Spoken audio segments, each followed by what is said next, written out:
O apresentador da TV Bandeirantes, José Luiz da Atena, desistiu da candidatura ao Senado. A saída do jornalista do Páreo pode mexer diretamente com Márcio França. A desistência do apresentador José Luiz da Atena de disputar o Senado por São Paulo, anunciada por ele na TV nesta quinta-feira, mexe com a briga pela vaga e amplia a pressão para que o ex-governador Márcio França, do PSB, abra mão da candidatura ao governo e aceite concorrer a senador da chapa do PT. Minha todos conhecem. Eu estarei sempre com o meu público, disso eu não tenho dúvida. Eu desejo felicidades nesta campanha aos meus quase correligionários. Ignoro, claro, certos grupos radicais que me hostilizaram e hostilizam, que pesaram muito nessa decisão, e sigo com a minha bandeira e os meus princípios, sempre em defesa da democracia, é claro, e da Constituição brasileira. Este era eu, este sou eu, e esse serei sempre eu. Muito obrigado a todos. Após o comunicado de Datena, a França se referiu a ele como amigo em uma rede social e fez acenos em busca de aproximação. Vem conosco ajudar São Paulo e o Brasil mais democrático e livre, escreveu o ex-governador, que chamou o comunicador de embaixador do povo. Na mesma noite, o Datafolha mostrou em pesquisa que França aparece em segundo lugar, com 16% das intenções de voto ao governo paulista, atrás de Haddad, do PT, que tem 28%. França publicou um vídeo em tom de comemoração, sem mencionar sua cogitada desistência. Saiu o Datafolha. Faz um mês que todo dia falam que eu não sou mais candidato, que eu não vou ser candidato. E saiu o Datafolha de novo e nós estamos no segundo turno. É difícil esse Márcio França, hein? França vem há meses driblando as pressões do PT, ao insistir na candidatura sob o argumento de que ele teria a chance de atrair um eleitor de centro-direita refratário a Haddad e seria, portanto, o melhor candidato da coligação. Além disso, favoreceria a situação de Lula no território paulista. Com a reviravolta no quadro, a percepção é que França passa a ser o mais forte na disputa pela vaga ao Senado e ainda contribui para fortalecer a chapa encabeçada por Haddad. O pré-candidato ao governo de São Paulo, Tarcísio de Freitas, conversou com a deputada Carla Zambelli sobre a candidatura ao Senado no lugar de José da Atena. O pré-candidato ao governo de São Paulo, Tarcísio de Freitas, do Republicanos, conversou com a deputada federal Carla Zambelli, do PL, sobre uma possível candidatura dela ao Senado. O contato ocorreu poucas horas depois do anúncio da desistência do apresentador José Luiz da Atena de disputar a eleição. Zambelli, que a princípio disputaria a reeleição para a Câmara, é a alternativa preferida de Tarcísio para substituir da Atena na chapa. Ela conta também com a simpatia de grande parte da base bolsonarista.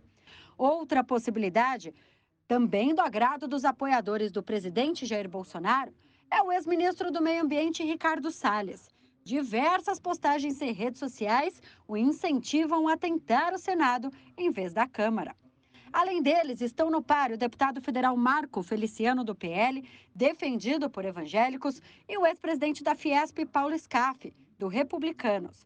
Scaff, porém, não é visto como um conservador confiável. Sem citar nomes, o ex-ministro da Educação, Abraham Weintraub, revelou saber casos de assédio sexual no MEC.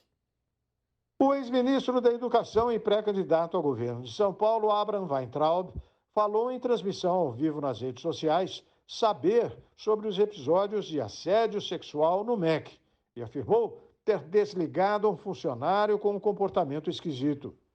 Os comentários ocorrem em meio à saída de Pedro Guimarães da presidência da Caixa Econômica, após denúncias de assédio sexual por parte dele se tornarem públicas. Em Brasília, ele é muito forte entre as pessoas que são cargos de comissão. Então, em Brasília aconteceu 2 casos. Um não estava na minha equipe e um estava no MEC antes de eu chegar. Eu cheguei e comecei a escutar a história. Weintraub citou um caso de um assediador contumaz que teria sido demitido por ele. Quando eu cheguei ao MEC, tinha histórias horrorosas Foi uma pessoa que eu cheguei para as moças e falei, não, vamos pegar, vamos botar esse cara na cadeia, vamos escangalhar. Mandei o cara embora, óbvio. Mandei o cara embora. Ele era indicado das gestões passadas, estava lá desde o Roscielli, ficou no Vélez e continuou fazendo coisas absolutamente horríveis.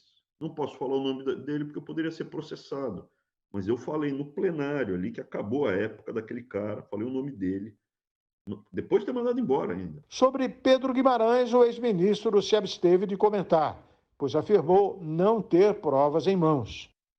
Na última sessão do semestre, o ministro Luiz Fux, presidente do Supremo Tribunal Federal, fez um balanço das atividades da corte e falou em vigilância das eleições.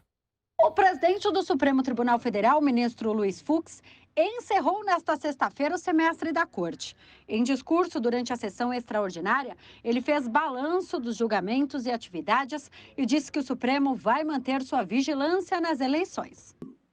O Supremo Tribunal Federal permanecerá vigilante e sempre à altura da sua mais preciosa missão, a de guardar a Constituição Federal, com zelo pela segurança jurídica, com atenção ao sentimento constitucional da população brasileira, mantendo a sua vigilância suprema em prol da rigidez da realização das eleições no nosso país. A corte entra em recesso em julho e volta às atividades no mês seguinte. Pois é, e na manhã de hoje, na Bahia, Jair Bolsonaro, em seu discurso, falou bastante da aprovação da PEC dos combustíveis. Vamos acompanhar. O presidente Jair Bolsonaro agradeceu aos senadores que aprovaram ontem a PEC que turbina os benefícios sociais em plano eleitoral. Ele ainda criticou os governadores que foram contra a redução do ICMS sobre a gasolina. Como eu disse, começou conosco reduzindo ou zerando os impostos federais. Agora chegou a vez dos 27 governadores do Brasil. Uma lei sancionada por nós há pouco obrigou de que se estabelecesse o teto dos impostos estaduais. A maioria dos governadores já começaram a reduzir o preço dos impostos estaduais.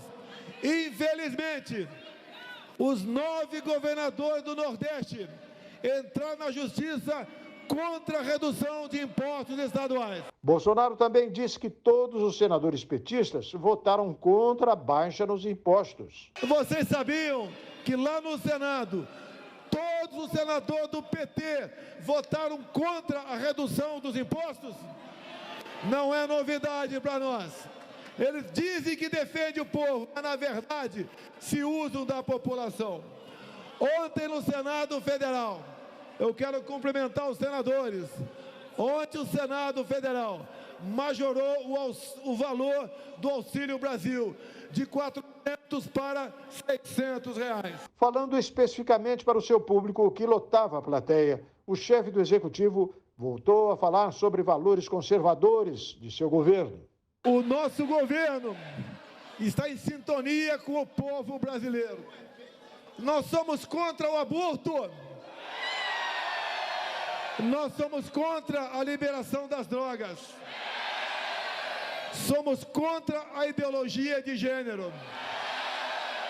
Somos favoráveis ao armamento do cidadão de bem.